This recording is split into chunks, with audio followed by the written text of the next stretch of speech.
Se organizaron más de 600 planes para asesinar a Fidel. Ha habido lucha biológica, agresiones en el terreno biológico, epidemias introducidas en el país contra las plantas, contra los animales. La epidemia de dengue hemorrágico, introducido con un virus de laboratorio.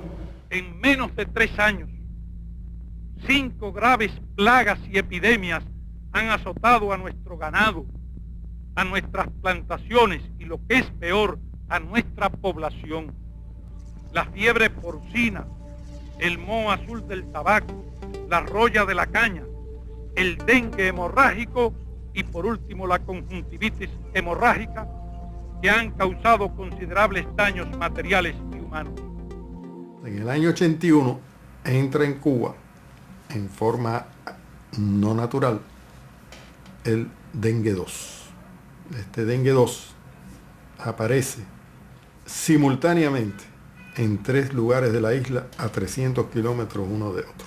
Y se produce una gran epidemia de dengue hemorrágico, fuera de todo contexto epidemiológico de la región de las Américas, en donde prácticamente en toda la historia solo 60 casos de dengue hemorrágico se habían reportado en las Américas.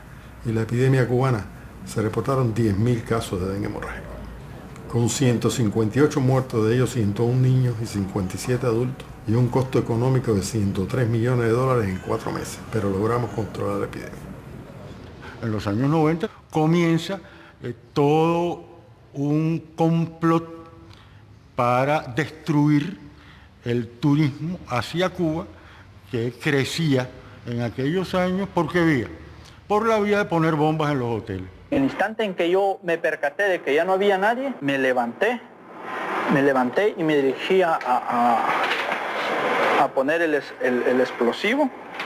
Llegué, entonces me acerqué como que iba a pedir algo por si la gente me observaba allá, y me senté a ver si salía el bartender. Él no estaba en este momento acá, entonces yo ya traía abierta la maleta con el explosivo enfrente. Lo único que hice fue observar para los lados y disimuladamente saqué el explosivo y lo metí acá. Y le di vuelta, lo metí y le di vuelta acá.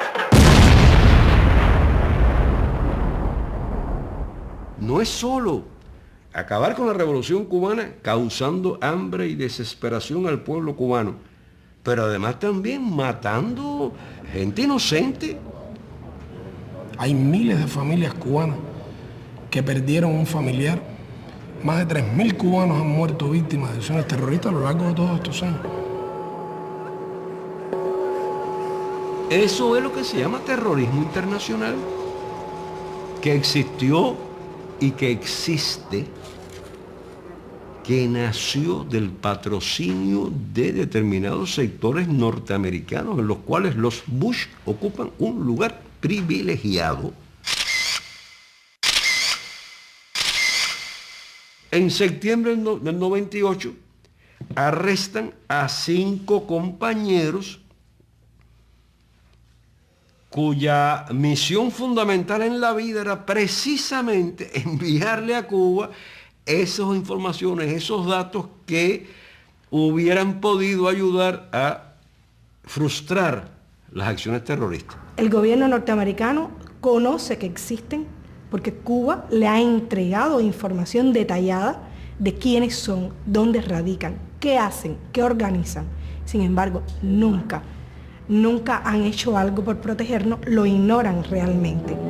Nosotros cumplimos con el FAA, de hecho yo me reuní con el director del FAA local de aquí, de Miami, el día anterior, y le expliqué que íbamos a ir en aguas cubanas, y él nos recomendó que usáramos toda la discreción nuestra y no romper ninguna ley americana, y nosotros con eso cumplimos.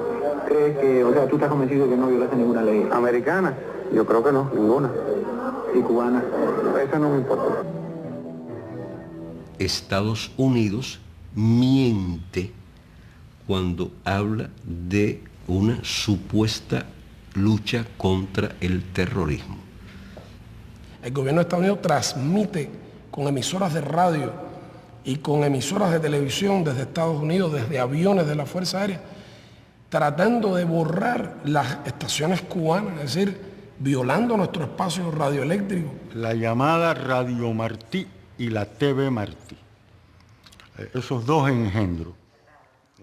Que tú tratas de oír la emisora cubana y oyes una transmisión desde Estados Unidos donde dan consejos prácticos para incendiar tu fábrica sin ser descubierto, donde alientan la violencia, donde alientan el asesinato, donde le dicen a la gente por radio continuamente, el problema de Cuba se resuelva si logramos matar a Fidel. Imagínate, terrorismo mediático.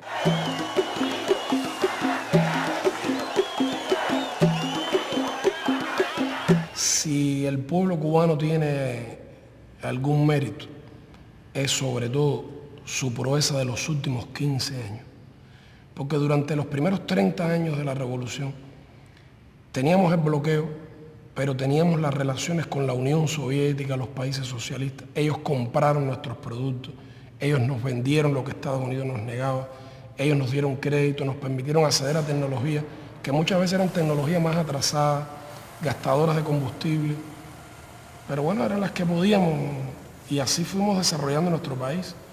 Pero lo interesante es que cuando en el año 90 desaparece la Unión Soviética, desaparece el campo socialista con el que nosotros podíamos comerciar y protegernos, y nosotros nos quedamos solos de un día para otro, perdiendo los socios comerciales con los que teníamos el 85% de nuestro comercio. Entonces sí, Carolina, se probó si esta era una revolución verdadera con apoyo popular. Y en cuestión de horas, este país cayó en una situación muy difícil, que es lo que llamamos el periodo especial. Entre el año 89 y el año 93, en 4 años, el Producto Interno Bruto de Cuba cayó 35%. Imagínate que en Argentina, en todos los años de la crisis, cayó 22%. El efecto real fue un segundo bloqueo, porque de pronto se caen esos mercados, de pronto perdemos todos los suministros que estaban asegurados con esa parte del mundo. Las importaciones cubanas, que en el año 89 habían sido de 8.500 millones, cayeron a 1.500 millones. Se paralizó la agricultura porque no tenía combustible, fertilizantes, piezas de repuesto para la maquinaria agrícola. Se paralizó la industria. Hubo que empezar a buscar nuevos mercados donde vender nuestro azúcar, nuestros cítricos. Todo eso bajo la persecución del bloqueo norteamericano, que se hizo cada vez más duro. Fue entonces que vino la ley Torricelli para dar la última puñalada. La ingesta calórica diaria de los cubanos cayó de 3.000 calorías diarias a 1.900. Según la Organización Mundial de la Salud, no puede ser menos de 2.400 kilocalorías diarias. Imagínate qué restricción. Y sin embargo, en esos años en que pasamos hambre, de 800 medicamentos que en Cuba se usan, 500 no los había. No había cómo producirlo, no teníamos materias primas, se paralizó el transporte. Tú venías a La Habana y no había automóviles en las calles, 1 millón de bicicletas diariamente rodando en la ciudad. 20 horas diarias sin electricidad.